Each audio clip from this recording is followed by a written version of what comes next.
ఈరోజు డిఎంకే పొత్తులో ఉండే వాళ్ళని అతను సపోర్ట్ తీసుకొని ఈరోజు ప్రభుత్వాన్ని అతను నడుపుతున్నాడు. అయితే అతను 10 లక్షల కోట్ల రూపాయలు రాష్ట్రానికి అప్పు ఉంది అన్న విషయం తెలిసే అతను కూడా కొన్ని వాగ్దానాలు చేశాడు. ఆ వాగ్దానాలను బట్టి ఆయన ఆ వాగ్దానాలని చేయడానికి సాధ్యపడదనేది కూడా ఆయనకు తెలుసు.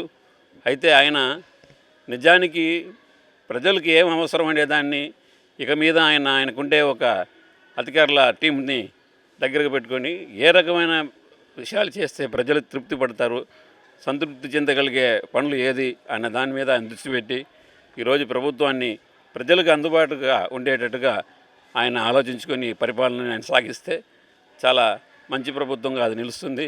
ఆయన ముందు నుంచి ఆయన ద్రావిడ పార్టీలు కాకుండా ఆయన్ని ఇంకొక రకంగా చూసేదానికి కూడా వీల్లేదు. ఎందుకంటే అతను ద్రావిడ పార్టీలాగే అతను అందుకని అతను ఏంటంటే పెరియార్ సిద్ధాంతాన్ని, అంబేద్కర్ సిద్ధాంతాన్ని నేను ఆచరిస్తాననే అతను హామీతోనే ప్రజల దగ్గరకు వచ్చాడు.